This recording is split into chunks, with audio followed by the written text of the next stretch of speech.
Bom dia, boa tarde, boa noite, minha gente. Mais um episódio de Investimento Aberta hoje com o meu amigo Guilherme Cook. Tudo bem, Guilherme?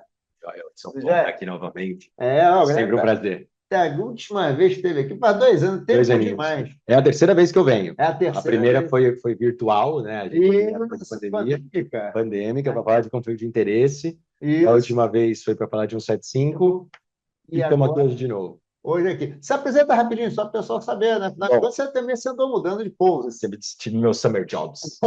Mas eu hoje, estou há 21 anos na indústria, desde 2004, sou advogado. Sempre atuei nessa parte jurídica, né, compliance e operacional do mercado financeiro, normalmente em gestoras de fundos. Depois, entre 2015 e 2020, fui sócio do escritório de advocacia. Entre 2020 e 2024, voltei um pouco a ser executivo do mercado, mas em março de 2024, na verdade, eu voltei aí para o meu lugar, que é o meu lugar verdadeiro, nessa posição de sócio do escritório de advocacia. Sou sócio do Lobo de Riso, responsável pela área de fundos de investimento. E, enfim, é o mundo que eu vivo aí, respiro já tem um bom tempo. É o que a gente estava falando outro dia, é o meu grande interesse para depois que meus filhos forem embora de casa. Então, é realmente um assunto que faz muito sentido para mim. O Guilherme é um dos melhores advogados para teses que eu conheço. Ele consegue ter ângulos assim, e a gente vai falar um pouco Legal. disso hoje. Vamos lá. Consegue ver coisas que estão ocultas por aí. E eu chamei o Guilherme aqui para a gente conversar um pouquinho, porque a gente já vem ali desde o final de 23, parece que há um certo incômodo com algumas questões tributárias que parecem são vistas como privilégios, e o governo começou um certo cerco, sem nenhuma dada depreciativa, um certo cerco tributário na indústria de fundos, né? Começando com come-cota de fundo fechado e tal. E eu queria saber, de entender de você um pouquinho, assim, mas mesmo o que está por trás, disso, assim, desse cerco, né? Uhum. As motivações, na sua opinião, é óbvio, na sua opinião, tá? E como é que você está vendo consequências? E aí é que vamos conversando Boa, aqui, trabalhando um boa. pouco sobre. Se você quiser fazer um apanhado aí também, para Fechado. contextualizar, você fica à vontade, seu mestre. Acho que vale começar com um disclaimer que eu não sou um advogado tributarista, né? Eu acho que eu sou muito mais do mundo regulatório, mas eu acho que, assim, para quem atua com fundo de investimento, não entender sobre tributação de fundo, você está advogando só com um quarto de um olho, né? Então, a gente tem que entender muito esse mundo tributário para entender as alavancas da indústria, como que esse mundo funciona, porque a questão fiscal do entorno de fundos de investimento, de alguma forma, é um motivo muito relevante para a própria existência da indústria, conforme a gente vai falar aqui no tempo. E uma coisa que eu lembro muito claramente, quando meu primeiro trabalho foi numa empresa de wealth, né? Quando eu entrei no mercado financeiro, eu estava no último ano da faculdade, eu fiquei entre 2004 e 2009 na Arsenal Investimentos, que era uma casa de wealth Ah, do management, Roger, né? do Do Roger Roger. Wright, isso. Ah, e eu lembro que naquela época já começou a aparecer para mim um medo, de um risco que o mercado percebia, de duas coisas, que era, e sempre que chegava perto de eleição, esse medo ficava maior, e aí a gente tinha que fazer evento com o cliente, conversar, tal, porque a gente via projetos de lei andando, mas nunca chegando ao final, sobre duas situações. Uma era a tal da anistia fiscal para dinheiro não declarado lá fora, e a outra era come cotas em fundo de investimento fechado. Isso estou te falando de 2004, 2005. E ali eu lembro de já ter começado a ver essa conversa e todo mundo meio com medo e tal. E como eu passei já algum tempo no mercado, eu já tinha visto essa conversa aparecer e ir embora algumas vezes. As duas meio que vinham juntas, a anistia Tá. e o come cotas. E passava a eleição, nada acontecia, voltava e de repente voltava ameaça. Então teve um momento da minha vida que eu comecei a achar, cara, isso é um grande fantasma da história, mas assim, fica só essa Mula ameaça sem que vai vir. cabeça, né? Ah, mula sem cabeça, mas que vai, né, acontecer. E hoje eu estou aqui pagando minha língua, né, 21 anos depois, com lei de anistia tendo acontecido, e também a gente está lidando agora com esse mundo de Se esticar a linha come-cotas. do tempo, tudo acontece, vai Tudo acontecer acontece. um dia, né? Tudo acontece. Então aconteceu, aquele nosso medo não era um medo sem Absurdo. fundamento, né, absurdo, e a gente está hoje numa lógica muito diferente do que a gente teve no mercado como um todo nesses últimos, 20 anos, e que aí pegando um pouco do que é isso que a gente está chamando de cerco tributário, né? Acho que no final são muitas mudanças que têm diferentes origens acontecendo mais ou menos ao mesmo tempo e que impactam muito diretamente a indústria de fundo de investimento. Tá. A gente tem dois pontos relevantes para falar aqui. Um que é mais conhecido, que é a Lei 14.754 de 2023, mas que vale a gente falar dela, que foi a lei que trouxe come cotas para fundo fechado, mas trouxe mais um monte de outras questões. E também o próprio projeto de lei que foi aprovado já no Congresso e foi vetado pelo Lula em alguns pontos e agora está de volta no Congresso, do projeto de lei de regulamentação da reforma tributária com relação a impostos indiretos, em relação ao que é o tal do IBS e o CBS, que são aí esses dois novos impostos que estão vindo para substituir os impostos hoje aplicáveis sobre serviços e consumo.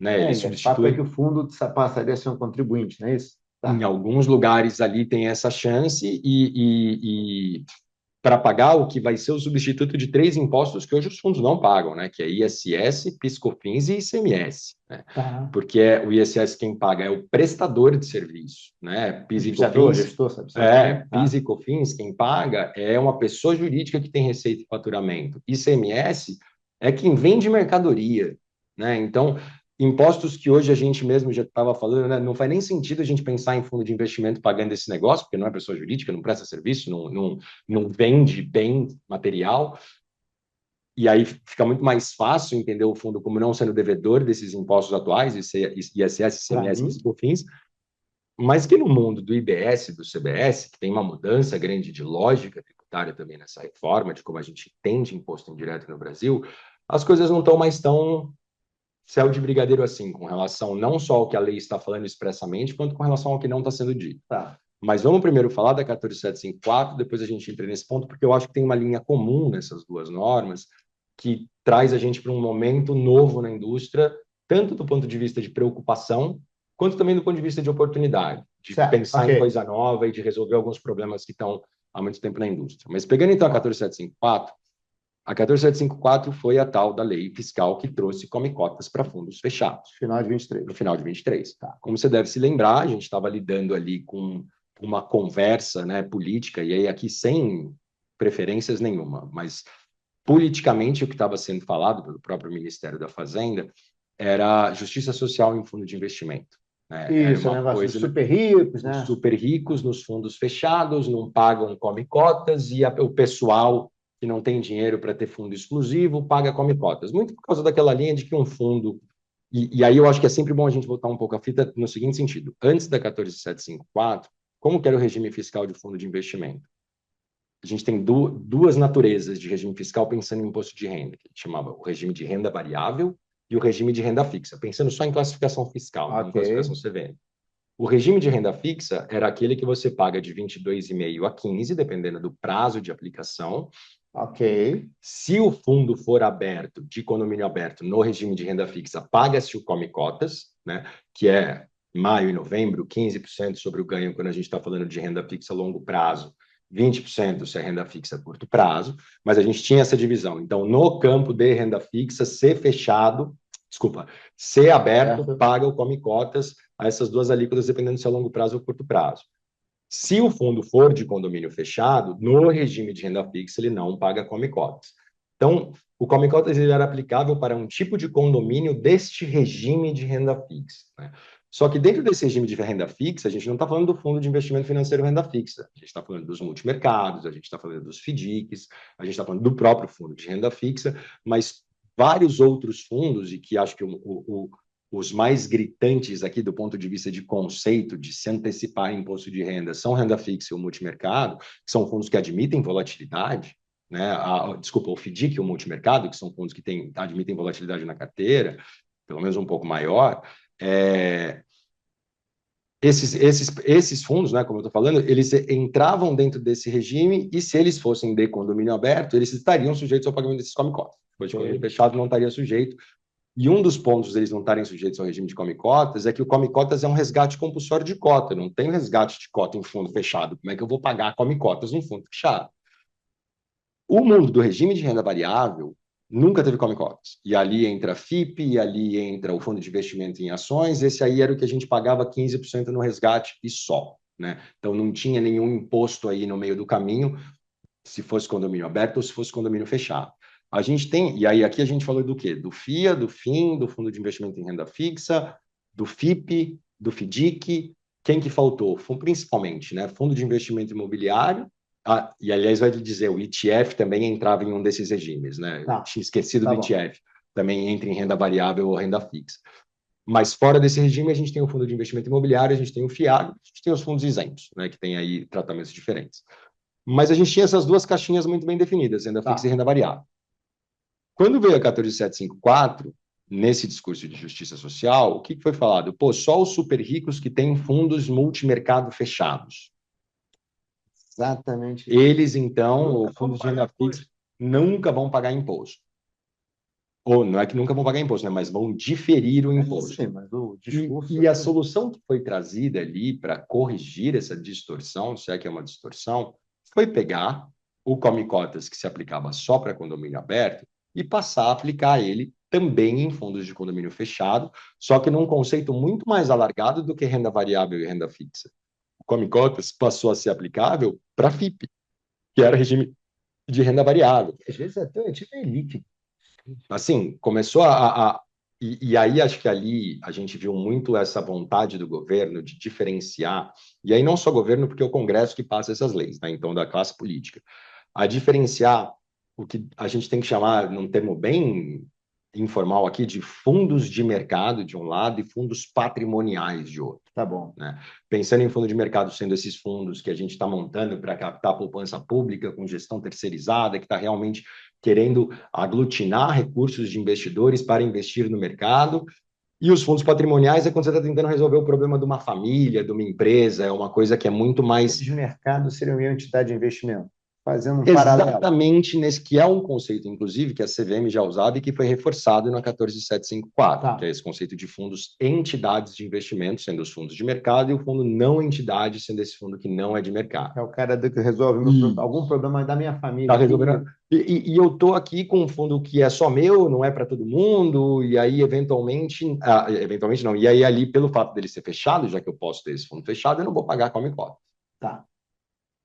E tentando corrigir essa distorção, e acho que esse é o primeiro problema que a gente teve nessa discussão, o que a classe política resolveu fazer foi, então vamos pegar o Come Cotas, que hoje está só nesse lugar do Fundo Renda Fixa Aberta, e vamos jogar para esses outros fundos, que são os fundos não entidade de investimento.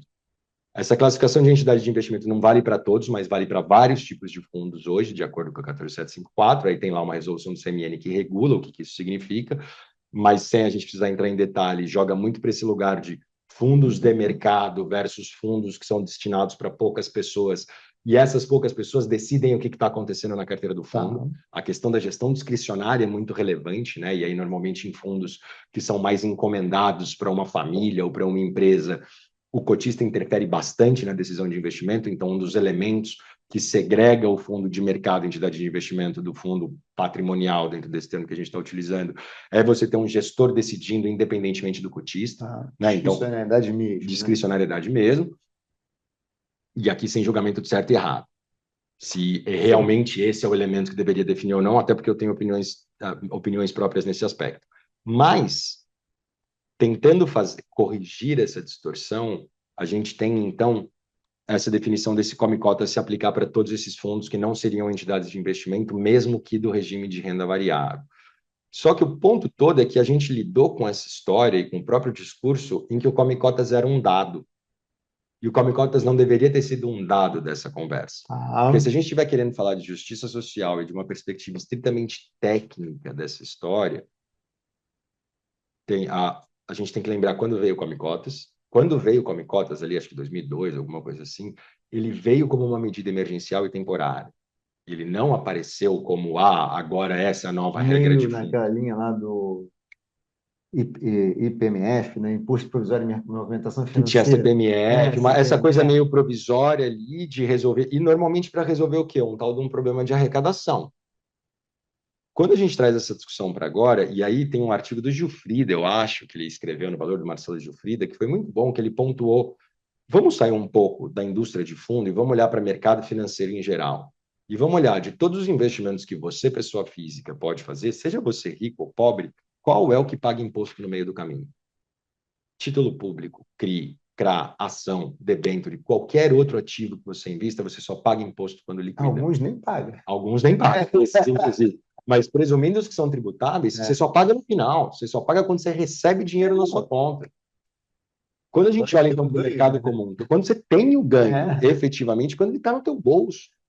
Então, e aí tem uma discussão que é super interessante, que é, pô, o come cotas de fundo aberto, que a gente está tratando como dado nessa discussão, é que é o problema. Não a falta dele no fundo fechado, principalmente se a gente sai um pouco dessa visão só da indústria de fundo e olha para todos os tipos de investimento. E aí, e aí tem toda uma discussão jurídica, inclusive, sobre a inconstitucionalidade de uma antecipação de imposto de renda sem ter efetiva disponibilidade.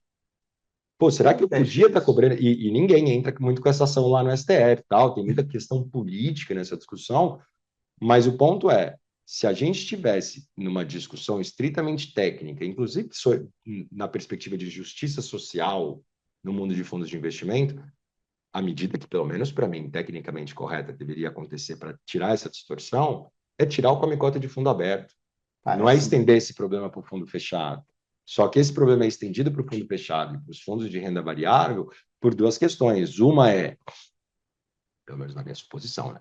Por duas questões. Uma é, precisamos de arrecadação e não queremos distorcer, resolver justiça social nenhuma, porque no final das contas, a solução nunca passa por menos imposto, a solução passa por mais imposto. A solução da Mais distorção é gastas. fazer pagar quem não paga, não deixar de fazer pagar quem não devia estar pagando. Né? Então a gente aumenta o problema e, além disso, e aí vem um pouco dentro dessa conversa do que é os fundos patrimoniais, uma forma de tentar diminuir o uso desses fundos patrimoniais como se eles sempre fossem fundos abusivos, como se eles sempre representassem planejamentos patrimoniais indevidos. Tá. Perfeito. Então o Come Cotas ele vira um pouco essa punição para o fundo que não devia ser fundo, segundo a cabeça dos órgãos fiscais, Sim. porque é uma estrutura muito patrimonial. Então, assim, gente que tem grana, empresa que tem grana para montar seu próprio fundo, vai pagar come cotas também, porque para eles é punição. Mas para quem não tem dinheiro para ter fundo exclusivo próprio, para a empresa que não consegue montar o fundo próprio, come cotas é só o imposto que você deve. Eu acho Boa comparação. Uma boa muito, comparação. entendeu? Então, para uma turma é uma punição agora, quando na verdade, putz, assim, a solução talvez mais técnica seria ter tirado esse problema. E aí, dentro da 14754, que tenta trazer essa correção de rumo, em que em nenhum momento parar de arrecadar ou diminuir a arrecadação estava na mesa, né? Gastar menos nunca está na mesa, E por né? isso essa solução do tiro come cotas nem se aventa essa discussão. A gente tem a 14754 resolvendo várias, não resolvendo, né, mas trazendo várias questões que a indústria sempre discutiu em cima dessa pressão enorme que existia entre regra tributária e regra regulatória, que a Receita e as leis fiscais falavam e permitiam aos fundos de investimento, o que a CVM deixa e como esses fundos estão sendo utilizados pelo mercado. E já há muitos anos, muito antes da 14754, a gente via sistematicamente um incômodo das autoridades fiscais em relação aos fundos de investimento. E muitos desses incômodos, eu lembro dessa Você vai te conversa. perguntar que incômodo assim você percebe, né? Muita coisa acho que acontecia ali, acho que está muito nesse lugar dos fundos patrimoniais, desses fundos que o mercado conseguia utilizar para diminuir carga tributária de determinadas transações, que se não tivessem sido feitas via fundo, teriam uma carga tributária diferente. E aí, Ah, uma linha de você estar usando o fundo só para diminuir a carga fiscal, o fundo em si não tem muita substância, ele é só um subterfúgio que você está tipo usando assim, para diminuir sua carga fiscal. você tá desviando. Está desviando a finalidade do fundo de Exatamente. investimento. Eu não sou bobo. É. E aí a gente tem ali uma coisa que acho que é relevante, porque assim é muito difícil separar o joio do trigo nisso tudo. Né? O principal setor que conviveu muito com essa questão de ter uma pressão muito grande da Receita, não foi o único, mas uma pressão muito grande das autoridades fiscais, foi o de private equity. Porque o FIP, né, o Fundo de Investimento em Participações, é o fundo que durante muito tempo, principalmente ali entre 2002 e mais ou menos 2013, foi o mais utilizado para esse tipo de estrutura, porque é um tipo de fundo que admite companhia fechada dentro, e durante muito tempo, o que tinha gente que fazia? Pô, eu vou fazer um M&A, vou vender uma empresa que é minha, 2 meses antes de eu vender minha empresa, eu ponho ela dentro de um FIP, integralizava custo dentro do FIP, que era uma coisa que teoricamente até 2013 dava para fazer, Tá. tem discussões no meio do caminho, mas não precisamos entrar nelas, mas até 2013, teoricamente, eu conseguia integralizar a custo, E dali a 6 meses eu vendo a empresa por um valor muito maior do que o que eu integralizei, só que eu continuo com o dinheiro dentro do fundo, invisto em outra coisa e consigo diferir o imposto, já que a carteira do fundo não é tributada. Planejamento. Planejamento e com base nessa grande questão que é e que vai permear um pouco dessa nossa conversa, carteiras de fundos de investimento não são tributadas. O que se tributa é a variação da cota, mas as operações da carteira, o ganho que eu tive quando eu vendi uma empresa, o prejuízo que eu tive quando eu vendi outra, em qualquer tipo de fundo, eles são sempre compensados automaticamente, porque o imposto vai ser sempre em cima da variação da cota, e a variação da cota vai considerar os ganhos e perdas que o fundo teve no período em que ela está sendo calculada. Então, Normal, né? é uma compensação entre ganho e perda dentro do veículo, que é a principal motivação da existência dele, né? Então, vem aqui que você vai investir em várias coisas e vai pagar imposto só no net do ganho, não em cada uma das operações por si só. O que é uma coisa que, vale lembrar, a gente consegue fazer na física. Precisa obedecer alguns requisitos, mas eu consigo, em um monte de investimento de renda fixa que eu tenha, por exemplo, diretamente, eu consigo compensar ganho que eu tive em um com perda que eu tive em outro. Dá um belo de um trabalho na declaração de imposto de renda, mas dá para fazer. Então, o fundo, ele era essa casca que permitia que isso acontecesse automaticamente. E aí, o que acontecia? Voltando para aquela história lá dos M&As. A gente via muita gente fazendo isso, de vender a empresa, reinvestir, diferir, né? Não é que está deixando de pagar, está diferindo, jogando lá para frente, para o momento em que realmente o fundo distribuísse, né? O FIP distribuísse dinheiro para o investidor, só então você teria a tributação. Esse mundo dos FIPs, o mundo do FIP patrimonial foi um mundo que cresceu muito e muito rápido. E isso, naturalmente, chamou muita atenção da Receita. Tanto que, a partir de 2007, a gente começou a ter muita pressão falando, gente, vocês têm que integralizar isso a valor de mercado, não pode integralizar valor de custo, não. Porque a grande arbitragem era Então essa. já vinha uma. Já vinha. Em 2007 já começou a ter ato declaratório da Receita falando, mas a lei só passou a exigir integralização a valor de mercado em fundo em 2013, quando veio lá a tal da 13043. E esse lugar desses fundos patrimoniais viraram um incômodo para a Receita num cenário em que, e aí olha só, né, como as coisas são. Quando a indústria de private equity lá atrás ia pedir benefício fiscal, que é uma indústria que está realmente ajudando a economia real, gerando um monte de emprego, gerando um monte de pagamento de imposto, quando ela ia fazer algum pedido de benefício, o que normalmente se dizia que a Receita respondia era, mas o que é a indústria de private equity? Porque na hora que eu puxo os FIPs que existem lá no site da CVM, eu tenho certeza que tem um monte de FIP lá que não é indústria de private equity. E aí a gente começou a ter essa pressão entre Receita e CVM para tentar, de alguma forma, carimbar no mundo dos FIPs, a gente ainda estava numa conversa de FIP, o que era o tal do FIP patrimonial. E aí a gente teve em 2016, há quase 10 anos atrás, a mudança da regra de FIP, em que a CVM passou a exigir que contabilmente os fundos fossem classificados como entidade de investimento e não entidade de investimento. Só prefeito contábil.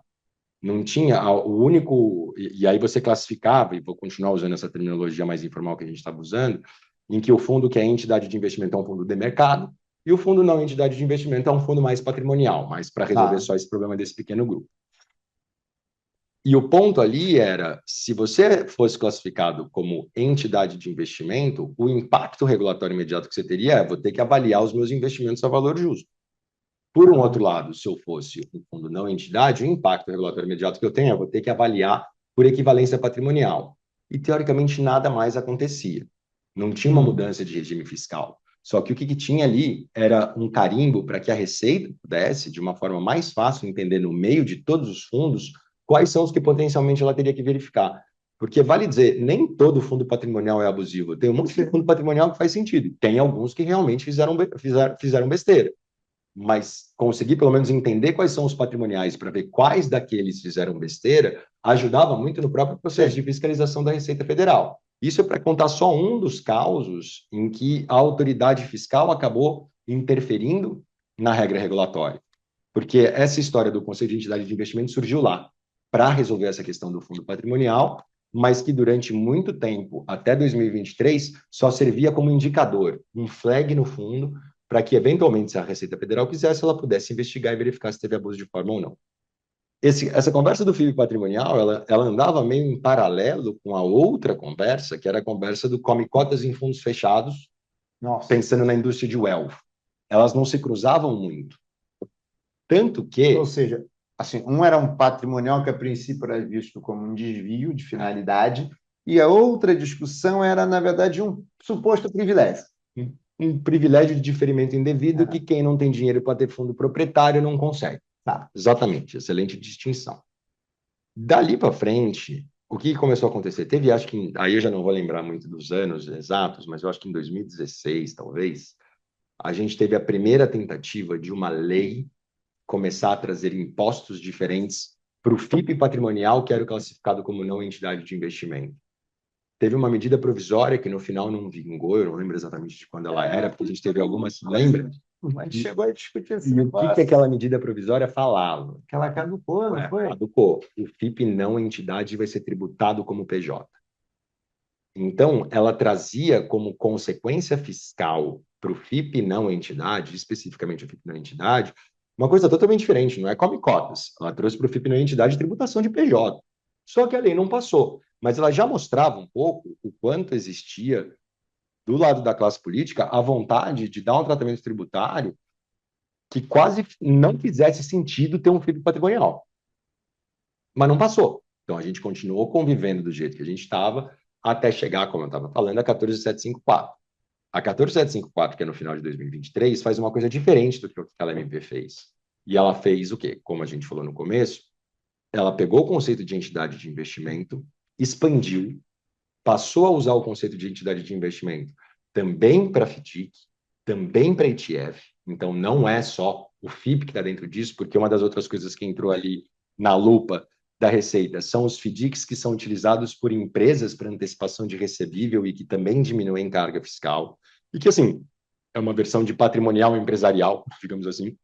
Então, na 14754, ela traz o conceito de entidade de investimento, que antes estava só numa instrução da CVM, ela expande esse conceito para o FDIC e para o ETF, não só para o fundo de renda fixa, né, ou para o FIP. E ela queria... Já tinha um conceito lá na CVM. Tinha um da CVM. Eles criaram um novo? Eles criaram um novo. Não, criaram um novo conceito. A gente vive hoje com dois conceitos de entidade de investimento, até porque o que a lei fala é, olha, tem que ser classificado como entidade de investimento de acordo com uma resolução do Conselho Monetário Nacional. Então, ela delega a competência de regular o conceito, essa lei, para o CMN. Tem uma letrinha invertida aí no meio, não é V, é o M, e a gente até hoje vive com esses dois conceitos. O conceito do CMN se aplica para mais classes de fundos, não só para FIP, e ele é um pouco diferente do conceito da CVM. Então, hoje, um FIP tem os dois conceitos, o conceito de entidade de investimento para fins contábeis da CVM e o conceito de entidade de investimento ou não para fins da 5.111, que é a resolução do CMN. Ok, tudo bem, só para dar, né, para facilitar, porque tem que facilitar. O objetivo é sempre a simplificação. Então, a gente está nesse lugar em que, desde 2023, o que antes a gente conhecia como estrutura de tributação de fundos de investimento já mudou radicalmente. E mudou radicalmente porque antes a gente estava falando de tributação de imposto de renda em dois regimes, como eu falei, renda variável e renda fixa, com uma variação de come-cotas aqui ou ali, e agora o negócio mudou tudo. Até para fundo líquido. Até para fundo líquido, porque o que a 14754 faz é criar um novo regime geral. E aí a gente começa a entrar um pouco, né, em questões históricas, porque as leis de fundos de investimento, as leis fiscais sobre fundos de investimento, elas eram muito esparsas, eram aqui, outra ali, outra ali, outra ali. Durante muito tempo, as instruções normativas da Receita também eram assim. Quando você queria saber qual que era a instrução da Receita aplicável para fundo de investimento, você tinha que ler 11 instruções. Aí a 1585, em 2015, veio e juntou tudo. Uma bela de uma facilidade para a indústria, inclusive, da norma da Receita. A 14754 ela faz um pouco isso, ela junta basicamente quase todas as regras de fundos de investimento em uma única lei, deixa a leitura mais fácil, deixa a coisa um pouco mais coerente e tal. Só que ela mexe nesse regime geral, em que ela cria como regime geral que todo mundo paga come cotas, e ela começa a falar quais as exceções de quem não paga. Tá, é verdade, é uma boa leitura dessa. Hoje, come cotas para geral. Quem não paga come cota são esse. Você já entra pagando. Já entra pagando. E aí você depois tem que se ver se você está. Você tem que entender se você está em alguma daquelas exceções que vão ser os fundos de mercado, tipicamente de renda variável. Uma coisa legal que a 14754 trouxe é que, como ela abandonou um pouco dessa história, regime renda fixa e regime renda variável que a gente tinha antes, o FDIC, por exemplo, quando é entidade de investimento, mesmo se aberto, hoje paga só 15%, não paga mais 22,5% a 15%. Então, antes eu tinha um FDIC de condomínio aberto que pagava 22,5% a 15% e come cotas. Hoje, se o meu FDIC for entidade de investimento, eu só pago 15% no resgate. Não tenho nem imposto e nem aquela tabelinha de imposto que vai descendo de acordo com o prazo de aplicação. Um produto que Pô, foi para varejo agora. melhorou muito mais ainda a Ah, qualidade ali do produto, né? E aqui a ideia não é entrar nos meandros dessa lei, mas para contar um pouco dessa história, porque ela mostra o quanto o mosaico da tributação de fundo de investimento vem mudando, né? E esse mosaico, com a reforma tributária, ficou ainda mais atrapalhado com esse projeto de regulamentação da reforma tributária, porque como a gente estava vendo na 14754, a gente está vendo essa tentativa desse cerco aos fundos que não sejam de mercado. Eu não quero ficar usando muito o termo entidade de investimento, porque esse cerco, a gente não encontra ele só lá, a gente encontra ele de formas mais amplas quando a gente tira um pouco, não tira um pouco, né? Dá um passo para trás e vai olhar alguns outros tipos de fundos, como, por exemplo, o fundo imobiliário. E o fundo imobiliário, e agora está na mesma lei do FIAGRO, né, que é aquela 8668, e aí a lei fiscal aquela 11033. O bom é que dá para eu ficar falando um monte de coisa, como se eu estivesse inventando tudo, mas são essas mesmo, a 8668 e a 11033, conforme alteradas, que foram fundos instituídos por lei, e aí a gente começa a abrir um pouco esse outro caminho dessa conversa, que é, durante muito tempo, e é exatamente o que a gente falou no podcast anterior, durante muito tempo a gente não tinha leis sobre fundos de investimento, eram só leis fiscais, e a lei de fundo imobiliário de 93 era uma... E aí, quando eu digo leis fiscais, eram leis que tratavam sobre impostos de fundos, mas não sobre o funcionamento deles. ok. Responsabilidade das partes, natureza, whatever. Era sempre só a tributação do fundo é assim, assim, assado. Quando vem a lei de fundo imobiliário em 93 e depois é reformada, e aí fica do jeito que a gente conhece hoje, incluindo o FIAGRO, várias outras alterações no meio do caminho, essa lei trouxe o quê? Isenção para fundo de investimento imobiliário, quando tinha lá na origem mais do que 50 cotistas, fosse listado em bolsa, distribuísse os recursos a cada 6 meses, né? 95% a cada 6 meses. E era uma lei que estava dando um nível de incentivo para a indústria imobiliária, que eu acho que mesmo lá na própria concepção da lei, veio uma preocupação que era, gente, isso aqui é um lugar que, se a gente não tomar cuidado, o pessoal vai poder abusar bastante dessa figura, porque operação imobiliária é um tipo de operação que muita gente faz, não só fundo de investimento. Sim. Então, a lei de fundo imobiliário já trouxe algumas questões que eram um pouco diferentes dos regimes gerais que a gente tinha, porque ela começou a falar o seguinte: fundo imobiliário, uma parte que é mais grave, que é mais fácil. Quando o empreendimento investido pelo fundo imobiliário tiver como incorporadora, construtora, uma pessoa ligada a um cotista que tenha mais do que 25% das cotas, ou seja, se eu estou usando o fundo imobiliário só para fazer a construção num ambiente mais benéfico fiscalmente, e não porque eu sou realmente um fundo ou que eu quero investir num fundo, o tratamento da carteira do fundo vai ser de pessoa jurídica.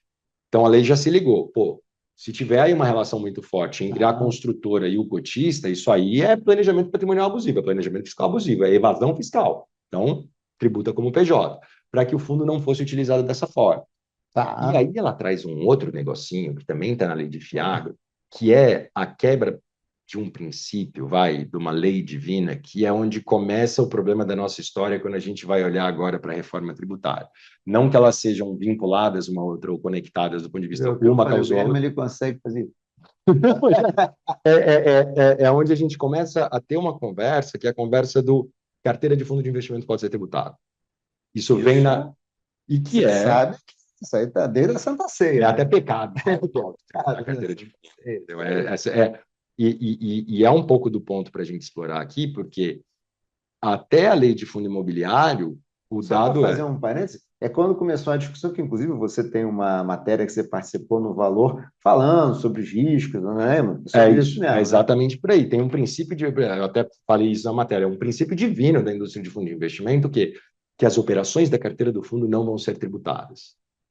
A lei de fundo imobiliário, quando ela vem pensando em mitigar eventuais abusos, ela também fala, além de potencialmente o fundo ser tributado como PJ, que o fundo imobiliário vai pagar imposto de renda na carteira quando ele está trabalhando com ativos de renda fixa ou renda variável mais para a linha de gestão de liquidez. Tá. Então, se eu estou investindo em título público, se eu estou investindo em fundo de renda fixa com meu fundo imobiliário, eu pago imposto.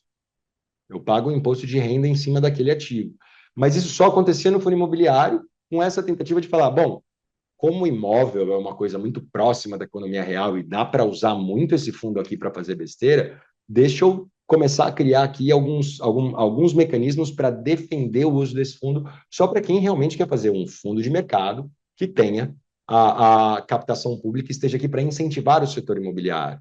Tanto que se o teu fundo não tivesse em cotistas, na época era 50, né? Mas se fosse exclusivo, se fosse só para uma família, ele já não era muito bom, porque do ponto de vista de imposto de renda para o cotista, ele passava a ser de 20%. Você só tem isenção de imposto se ele é listado, se tem mais do que esse número de cotistas, etc. Então, o fundo imobiliário já não era muito um fundo muito bom para você ter com poucas pessoas. Sim. Só que mesmo assim, e aí porque eu pagaria 20% de imposto sobre a renda, e mesmo assim ele ainda tinha essas defesas adicionais. E aí, se você estiver comprando ativo que, pô, é ativo de mercado, até porque fundo imobiliário não tem limite mínimo em imóvel, né? Então tem esse ponto. Você pode ter um fundo imobiliário que só tem 15% em imóvel e o resto é tudo CDB. Só que você vai tributar o CDB. Então, o fundo imobiliário que está com 15% da carteira em imóveis, em imóveis e o resto tudo em CDB, independentemente dele ser listado ou não, ele vai pagar imposto na carteira. Se ele for listado, morreu com imposto. Se ele não for listado, ou seja, o cotista paga 20%, você compensa um com o outro. Mas é justamente para quê? Para que você não saia, seja usando um fundo imobiliário para poucas pessoas, seja listando um fundo imobiliário e comprando só título público com ele. Porque aí você também, já que ele não tem limite mínimo de concentração, você vai ficar lá comprando um monte de coisa de renda fixa com pouco efetivamente em imóveis, só que tudo aquilo sendo isento. Por isso que, para evitar que isso acontecesse, então, a lei de fundo imobiliário foi a primeira que trouxe um pouco esse elemento do, cara, vamos botar tributação na carteira do fundo em alguns cenários específicos para não ter essa má utilização da indústria. Rachadura no. Mas era a única. Estava lá, era a única. Essa história aí da regra da PJ, isso não mudou. Isso está lá desde sempre. Tá bom. Mas isso traz essa já a primeira mudança da conversa, que é a primeira mudança não da conversa, a primeira mudança desse princípio divino de carteiras de fundos não são tributadas. Só a cota do fundo é tributada. Então, eu tenho lá as operações ativas do fundo, estou vendendo e estou comprando, né? Aí pensando em fundos em geral, estou vendendo e estou comprando investimentos, vou compensar os ganhos e as perdas entre eles, porque eu estou todo, né, a cada período calculando o valor da cota, e o valor da cota já é o net do ganho ou o net da perda, né? Eu já usei, já é uma compensação automática que está existindo na carteira do fundo, que se reflete no valor da cota, e esse valor da cota vai ter sua variação tributada ou alienação tributada, conforme a gente já falou. E aí começa a entrar do, pô, mas de onde vem esse princípio divino? Né? Porque tirando o que teoricamente é realmente divino, foi tudo a gente que inventou. Né?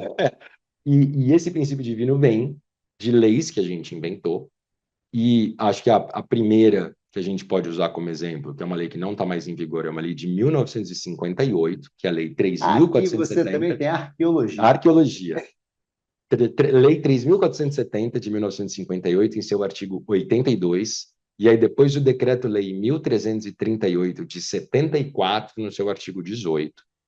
São dois dispositivos legais, existem outros, mas são os dois principais, que trazem frases que falam fundos de investimento, né, resumidamente, fundos de investimento constituídos como condomínio não terão a sua carteira tributada. Tá bom. Não vão pagar imposto de renda em relação aos ativos que compra e vende.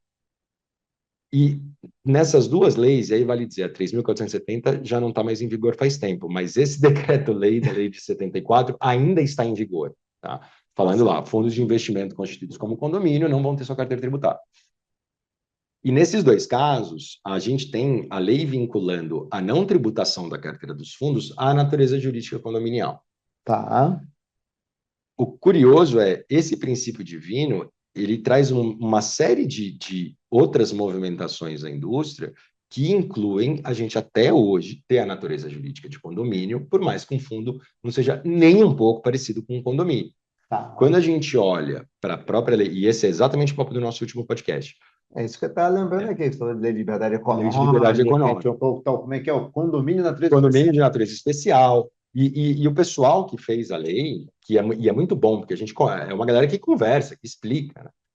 Quando você conversa com eles para entender por que que a gente continua como um condomínio de natureza especial, ou por que que a gente foi para insolvência civil como forma de resolver o problema do patrimônio líquido negativo, lembrando que insolvência civil é o regime de falência de pessoas físicas, Está longe do fundo, né?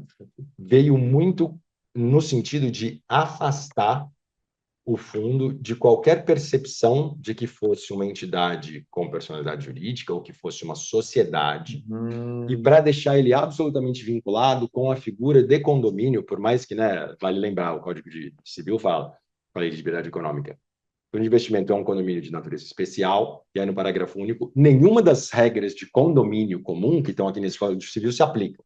Então, ele podia ter, o termo condomínio não tem a menor função lá dentro, podia ser folha de papel. Então, porque ele dispensa a aplicação de todas as regras de condomínio. Só que a gente se ateve ao termo condomínio, nessa lógica meio, eu acho tão chique esse termo, path dependence, mas essa lógica de dependência de trajetória, em que a gente não muda a natureza jurídica de condomínio porque é condomínio que está escrito nesse decreto-lei de 1974. Tá. E aí a gente trata um pouco essa lei fiscal, e aí imagina, tem toda essa preocupação com essas rondas fiscais, né? A Receita, as autoridades fiscais sempre já ali, ó, não vai usar errado o fundo de investimento, hein? Isso aí é um ambiente muito propício para abuso, tal, tal, tal. A gente começa a olhar que a grande preocupação era, isso está escrito numa lei de fundos em condomínio, e aí uma pessoa está chegando agora e vai falar, mas então por que não muda aquela lei? E a resposta que a gente sempre tinha, porque não é só mudar a lei, né? Estamos mudando lei aqui, e vamos mudar aquela lei de lá.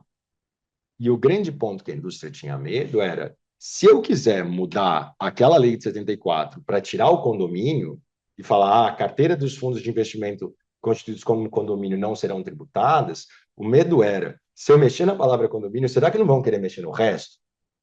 Será que se eu tirar o condomínio não vão querer também? Então vamos discutir sobre a não tributação de carteiras de fundos. Então, ela ficou essa coisa meio, a gente não encosta naquilo, porque aquilo é o que garante a existência da nossa indústria. E aí é um ponto que eu acho que eu vejo, às vezes, alguma dificuldade do pessoal e eu acho que é natural, mas às vezes eu vejo bastante gente falando, não, porque os fundos patrimoniais só existem por questões fiscais. Os fundos de investimento só existem por questões fiscais.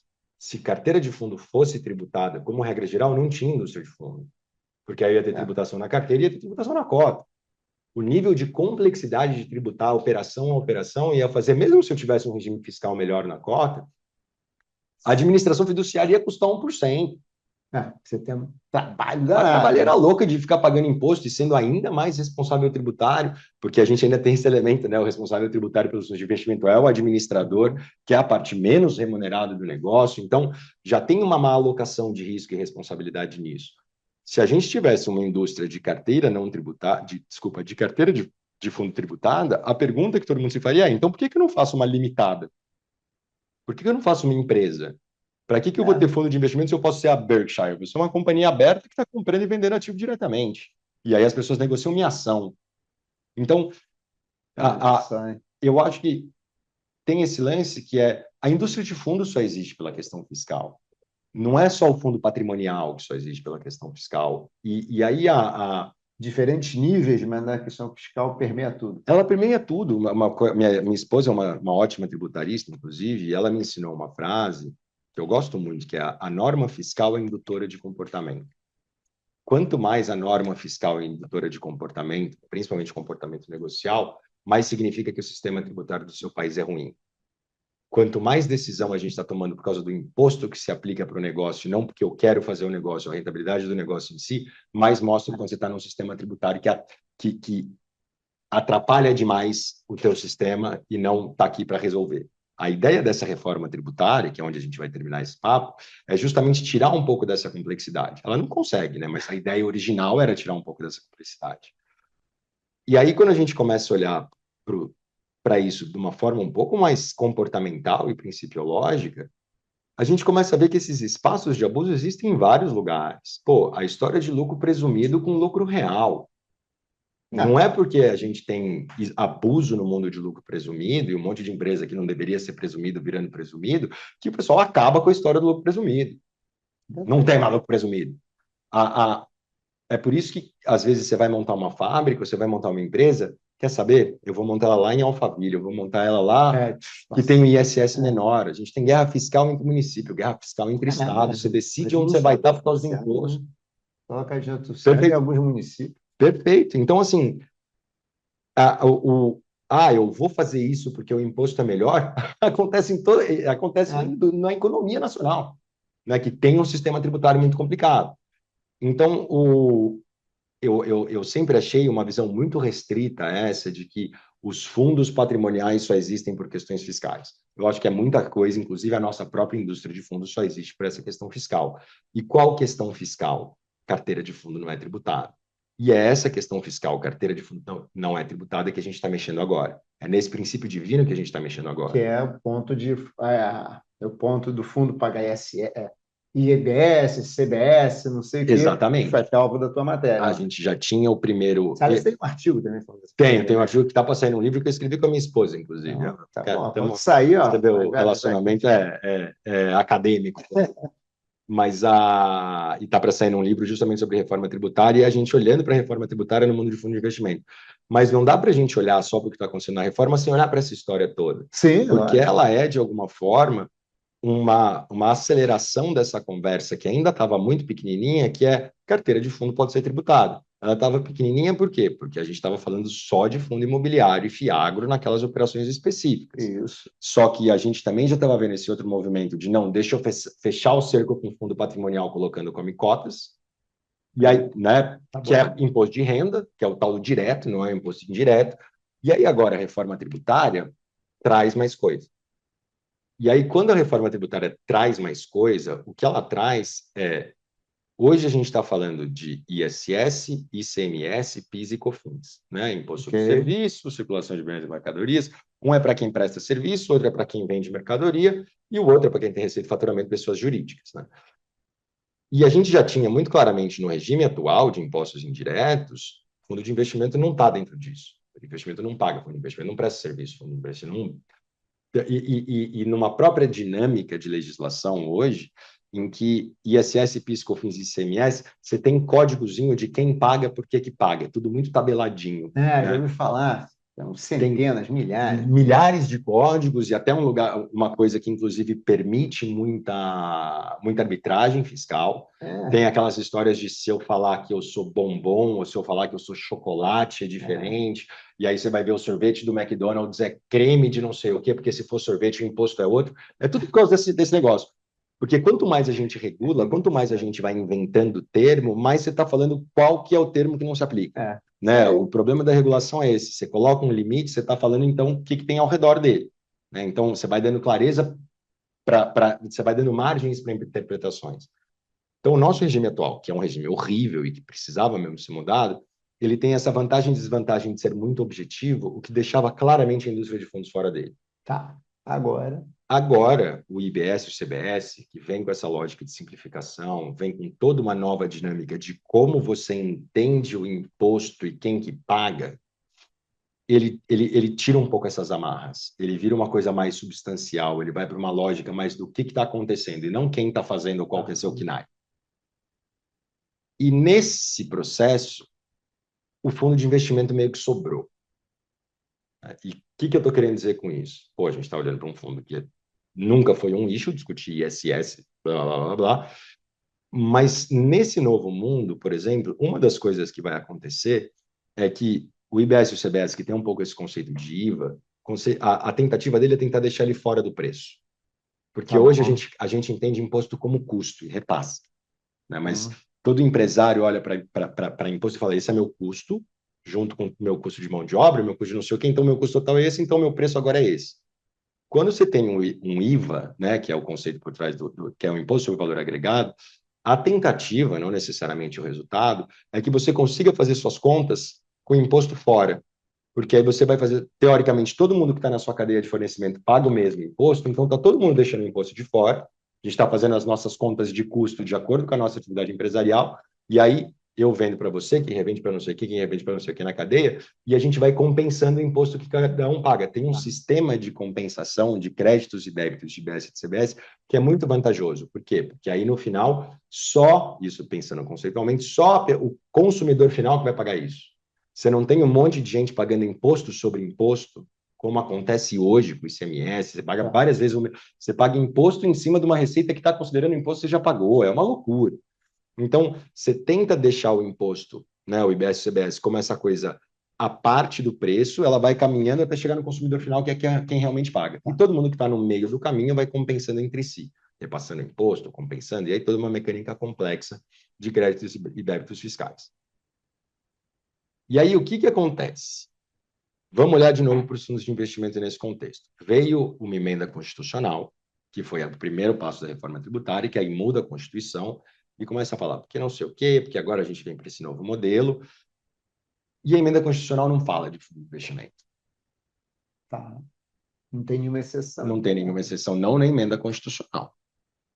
Quando ela tem lá toda uma lógica específica de quem pode ter direito a benefício, não pode, isenções, tal, e como essas isenções podem ser dadas, porque é sempre muito difícil ficar dando isenção. Então você tem que falar, olha, não é todo mundo que pode dar isenção a qualquer momento.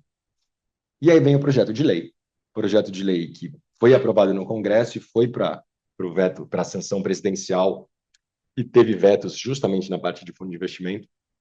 Então está de volta no Congresso. O Congresso ainda não votou esses vetos, o Congresso pode derrubar esses vetos se ele quiser. Então, a gente está falando hoje de um cenário em que a gente não tem a lei definitiva. Tá? Então, ela pode tanto sair com os vetos quanto sem os vetos. Mas isso meio que independe para a conversa que a gente está querendo ter.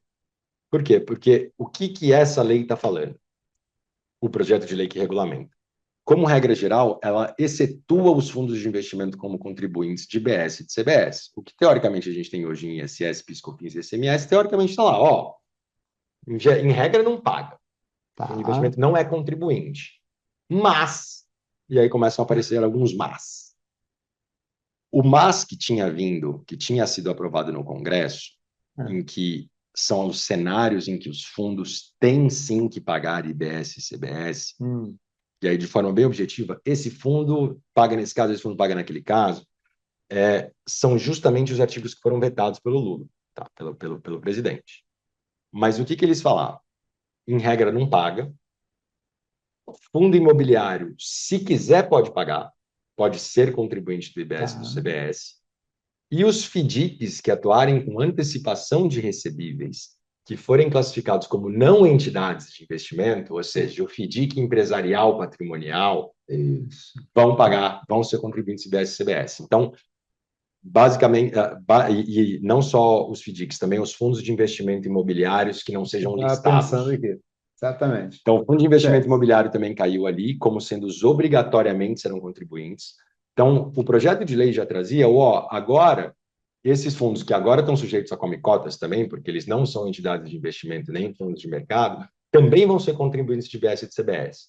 Ou seja, para esse mundo do fundo patrimonial, o projeto de lei, conforme aprovado no Congresso, já falava, amigo, para de fazer esse negócio. Porque é imposto de tudo quanto é lado, é imposto na cota, e imposto agora indireto também. E tinha até um lado em que os FDICs que fazem antecipação de recebível, teve uma conversa muito forte e interessante, em que os bancos estavam falando, cara, eu pago muito mais imposto do que a instituição de pagamento. Eu pago muito mais imposto do que factoring. Eu estou pagando muito mais imposto do que outras entidades que fazem a mesma coisa que eu. FDIC. E aí, nessa conversa, houve uma equiparação, porque aí não é uma coisa do instituições financeiras pagam tanto, é quem faz antecipação de recebível paga tanto. E aí pega todo mundo que faz o negócio e inclui o FDIC nisso, para deixar a parada meio equânime ali, o tratamento fiscal de quem trabalha com antecipação de recebível. Mas se você fosse entidade de investimento, ou seja, um fundo de mercado mesmo, tal, não é. Então a gente não está falando que é a mesma coisa. Você é um banco, isso é parte da sua atividade empresarial, mas o fundo não tem atividade empresarial. Então o FDIC entidade, o FDIC de mercado não estaria sujeito a essa regra. Mas, como eu falei, o projeto de lei, então, tentava fechar essa porta ainda mais para os fundos de investimento, que são esses fundos não entidades, esses fundos patrimoniais, principalmente com esse impacto nos FDICs. Mas isso pegaria, por exemplo, um fundo líquido do anexo? Não. Teoricamente não pega fundo líquido. Fundo líquido estaria na exceção geral. Na exceção geral. E aí, por exemplo, tem lá, isso é uma boa pergunta, serviços financeiros no projeto de lei. Operações com valores imobiliários, são serviços financeiros, e vai pagar IBS e CBS assim, assim, assado. Porra, fundo de investimento faz operação com valor mobiliário. Só que a gente tinha lá a exceção, ó, nada desse fuzuê aqui se aplica a fundo de investimento, né? Então, não precisava me preocupar com aquilo lá. E aí a gente já falou, aqui lembrando, a gente ainda está falando do projeto de lei do jeito que foi aprovado pelo Congresso, a gente não do projeto de lei pós-vetos. E quando a gente vê lá, beleza, tem mais cerco, mais fechamento de tempo para a turma dos fundos patrimoniais, para a turma dos fundos na entidade de investimento, mas tem aquele outro lá que a gente falou que é a opção para o fundo imobiliário ser contribuinte. Tem um que é opcional. E por que que é opcional para o fundo de investimento imobiliário de mercado ser contribuinte? Exerce. Opção é sempre bom. E o que acontece? E isso aí especificamente em transações de imóveis, tá? Então, o fundo de investimento imobiliário pode querer, entre aspas, ser contribuinte de IBS e CBS em transações imobiliárias, e ele pode optar por não ser também, mas por que está se dando essa opção? Porque quando um fundo de investimento imobiliário estiver transacionando com uma pessoa jurídica que é contribuinte de IBS e de CBS, como a gente tem aquela dinâmica de vai se repassando imposto até o consumidor final, se o fundo imobiliário não tiver o imposto para repassar, ele vai estar numa condição econômica diferente de outra PJ que faria negócio com ela. Certo. Então, o fundo, menos atraente. ele fica menos atraente, fica mais caro para ele, porque para o outro lado, o imposto que ele está pagando é algo que ele precisa conseguir repassar. Sim. Então, veio essa opção para que o fundo imobiliário não perdesse a competitividade. Então, o fundo imobiliário, mais uma vez, trazia ali o elemento do, olha, agora não por uma questão anti-planejamento, e sim mais por uma questão de, poxa, deixa eu te dar a atratividade, você pode querer ser contribuinte do IBS e do CBS para poder entrar nessa dinâmica de créditos e débitos e estar com preços mais igualitários para quem também está na sua indústria. Isso era como estava o projeto de lei. A gente viveria, então, com os fundos não entidade como contribuintes de IBS e CBS. A gente teria, então, fundo de investimento passa, sim, a ter tributação na carteira nesses casos específicos, de impostos indiretos. E o fundo imobiliário, se quiser, também pode, desde que seja um fundo de mercado e, nesses termos, só com transações em imóveis. Legal. Estava lá eu e mais alguns reclamando no jornal, falando, gente, pare de querer tributar a carteira de fundo, vamos pensar pela cota, não mexe com esse negócio.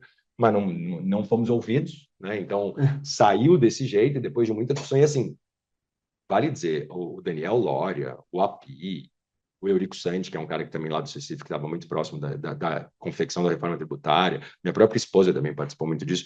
Essa turma fez um trabalho hercúleo. Ter conseguido passar essa reforma tributária, se a gente sai um pouco do que está acontecendo no universo de fundo, é uma coisa que, assim, era inimaginável para o Brasil, a quantidade de ponta que tiveram que costurar e tal. Então, é um pouco aquela coisa do, putz, podia ter sido melhor, mas sempre pode ter sido melhor. A gente sempre...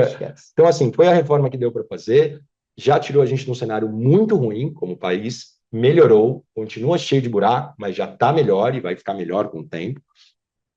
E não dá para querer que eles tivessem pensado em endereçar tudo. Não é que eles não pensaram, mas não deu para endereçar tudo. Não deu para atender todos os interesses de todas as indústrias. Eu comecei a estudar economia na década de 80, já se falava em reforma tributária.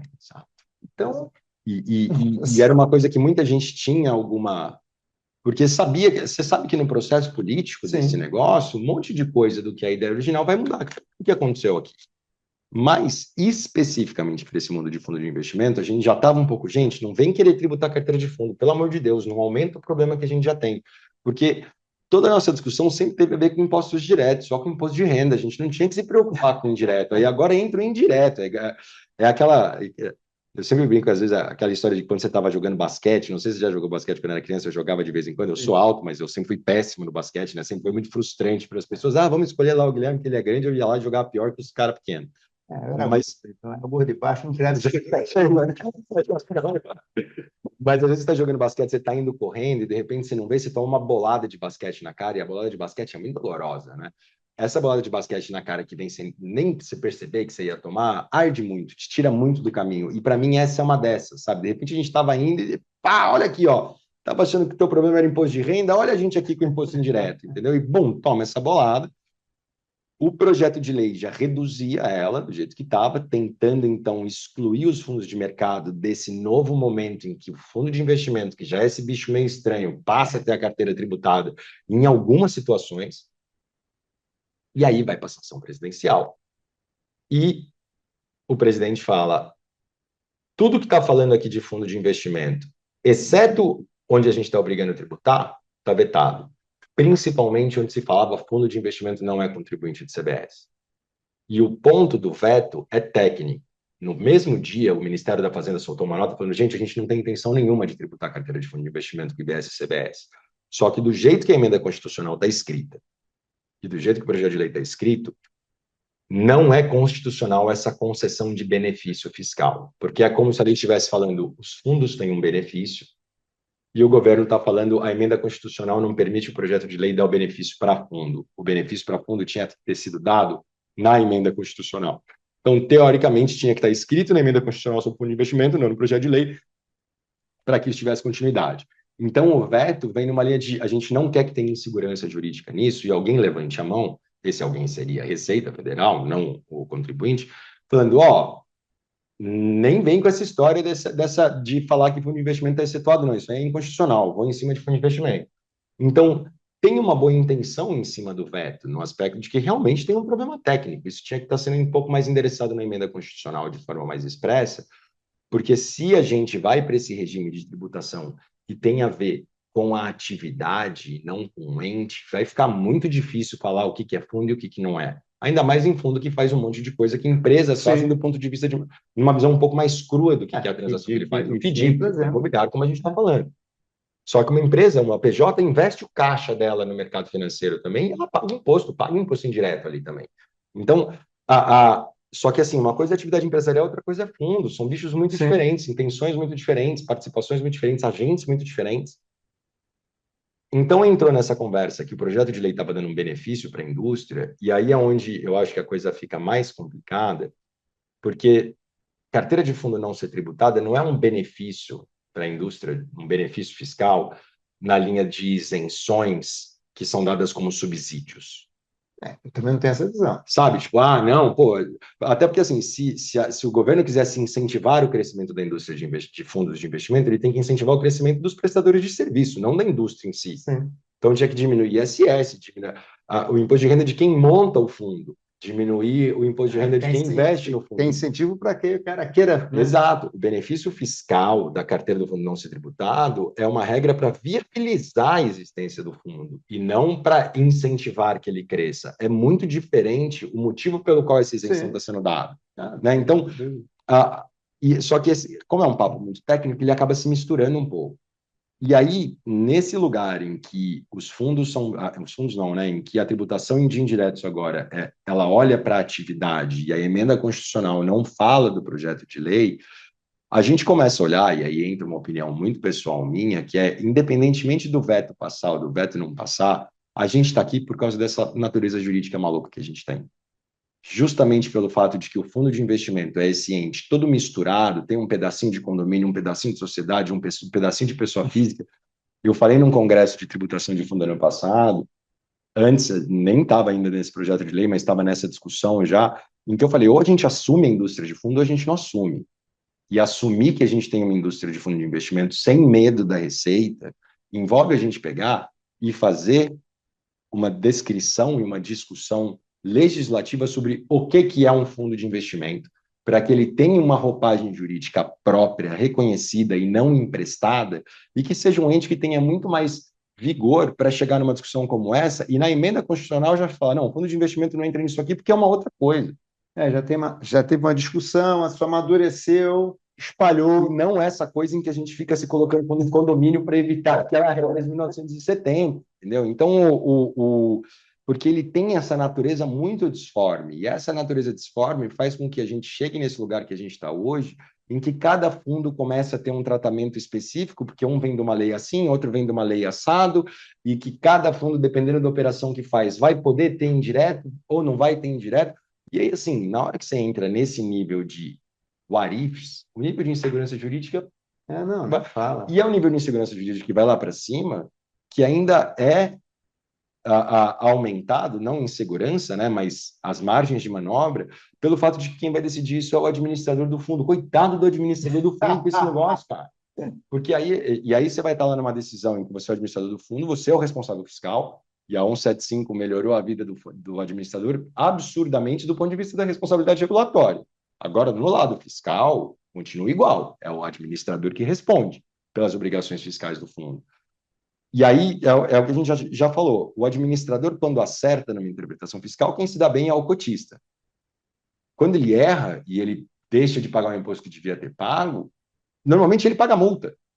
Então, a arbitragem aqui também é ruim, porque uma é o patrimônio dele e outra é o patrimônio do investidor. Ou seja, A tendência ao conservadorismo se eu não sei, tributa. Entendeu? E aí, num cenário de eu não sei se aplica imposto indireto aqui ou não se aplica, aplica. Entendeu? E assim, se eu fosse, quando eu sou advogado administrador, eu falo, aplica, lógico, imagina que a Receita pode falar desse negócio. Então, tem aí uma construção de. E aí, pensando no que pode acontecer no Congresso. Se o Congresso vem e derruba os vetos, a gente vai ficar um pouco mais tranquilo, porque a ameaça vai ser da Receita falar: eu vou tributar sim a carteira de fundo, que é o que está escrito no projeto de lei inconstitucional. Se, por um outro lado, o Congresso aceita os vetos, a gente vai ficar nesse lugar em que vai ficar todo mundo olhando assim, meu Deus, e agora? fazer alguma lei O que está correndo. acontecendo? A gente tem que fazer lei. A classe política está com toda essa disposição. Né? Não é que, então morreu assim, já era, valeu, beijo, me liga, indústria de fundo. Não, a gente vai tentar, vai fazer emenda constitucional, vai ter toda uma construção fiscal para tentar resolver esse problema. Não é que a gente vai ficar vivendo com ele. Só que eu acho que a gente tem aqui uma derivada que é em assumindo que essa natureza disforme dos fundos é o que coloca a gente nesse cenário, ou pelo menos tem parte relevante de colocar a gente nesse cenário, e em assumindo que a gente só estava com essa natureza disforme, não com uma natureza própria, porque a gente tinha aquele apego ao termo condomínio, uma das coisas que aí agora eu vou puxar 14754 de novo, que é Porque a gente está 14754. acabando, hein? E aí, mas pelo menos a gente acaba na hora certa. Uma coisa que é 14754, que foi a que aumentou o problema do come cotas para todo mundo e trouxe come cotas para fundo fechado. Tem coisas ali que, como deu para ver, eu sou um pouco mais crítico, mas enfim, já passou, já está aí, agora lei é lei.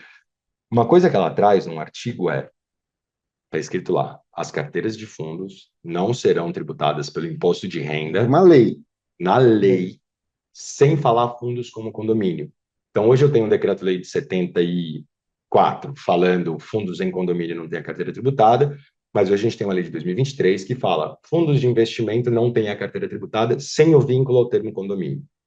E aí, numa análise de, tem aqui, tá aqui, a gente tem pela primeira vez a capacidade de discutir a natureza jurídica de fundo de investimento sem medo disso trazer imposto de renda para a carteira do fundo, porque a gente vai ter que rediscutir o 78, e aí o decreto de 74, e aí o que é interessante é, no momento em que essa janela finalmente se abre, vem a outra aqui do imposto indireto falando, vai rolar aí, bota indireto, vai pagar o que antes era ISS, entendeu? Então, o pêndulo melhorou muito para a gente discutir a natureza jurídica de economia de fundo pela questão do imposto de renda, porque a 14754 abre esse caminho. Mas, por um outro lado, e aí vai, o que é a minha esperança aqui é, se a gente conseguir ter uma conversa mais forte do ponto de vista legal, de assumir a indústria de fundo, não no meio de uma lei que fala de mais 200 outras coisas, como a lei de liberdade econômica, e sim um projeto de lei específico, que fale do regime de responsabilidade, do que é, qual é a natureza. E, às vezes, a natureza jurídica de um fundo de investimento é a natureza jurídica de fundo de investimento. A gente tem que parar de querer ficar se aproximando de outro ente e criar as regras que se aplicam só para ele. E assume, entendeu? Assume essa indústria. Porque aí eu acho que a gente para de pegar emprestado um monte de coisa de outras regras para ser uma coisa só, que fica muito mais fácil de na hora de fazer essas grandes novas legislações, a gente conseguir, no caso, excetuar o fundo de investimento, ou então dar um tratamento para ele um pouco mais em linha com o tratamento que a gente está dando para quem finge que muda para Barueri quando não muda, para quem monta empresa no lucro presumido quando não deveria ser, que é, combate com fiscalização, né? Um combate com lei que pode pegar um monte de gente da indústria que não tinha que estar lá no meio. Então, ao mesmo tempo que é um momento de complexidade, é um momento de abertura de oportunidade. Tem uma discussão acontecendo aí, potencial de alteração nova no Código Civil, em que acho que o meu grande pleito é a gente precisa juntar essas duas conversas. A gente precisa parar de tratar o direito civil ou a parte regulatória disso como um Estado e a parte fiscal como outro Estado. A gente fica esperando o que a norma fiscal faz para então olhar para o regulatório possível e se encaixar. A norma fiscal ela é sempre a indutora da própria legislação. Você tinha falado. A gente tinha que fazer as duas juntas, a gente tinha que conseguir, porque assim, é o mesmo Congresso. entendeu? E aí juntar os interesses para, então, vamos falar assim da parte civil para que a parte fiscal seja dessa forma. E aí, assim, óbvio que tem um pouco de wishful thinking meu aqui, mas que eu acho que é o que realmente vai trazer um pouco mais de segurança jurídica para essa indústria que já é recheada de insegurança jurídica. Então, tem muita coisa aí para acontecer. É uma indústria que está mudando muito, né? Eu falei, estou há 21 anos nela, nunca vi essa quantidade de mudança ao mesmo tempo como está acontecendo agora. Tem um monte de problema que vem, tem um monte de oportunidade que vem também. Então, sempre tem que tentar olhar um pouco aí o copo meio cheio, e acho que aqui é olhar esse copo meio cheio como, poxa, a gente tem uma oportunidade de tentar rediscutir algumas coisas aqui. Talvez com a Receita um pouco mais sossegada, porque ela conseguiu, a Receita não, né, mas as autoridades fiscais ou a vontade fiscal do governo conseguiu ferrar com todos os fundos patrimoniais de todos os jeitos possíveis e imaginários. Come cotas, é IBS, é CBS, tributou tudo. Então agora, já que só sobraram ou só vão sobrar os fundos mais de mercado, vamos então agora fazer uma coisa que seja um pouco mais insegura para eles. Porque do jeito que está, sem os vetos, e aí eu juro que eu paro, sem aquele veto que fala, sem aquela, desculpa, com a vigência dos vetos, aquela regrinha que fala fundos não são contribuintes podem trazer para um fundo de investimento financeiro a suspeita, será que eu tenho que tributar a operação de valor imobiliário direto aqui?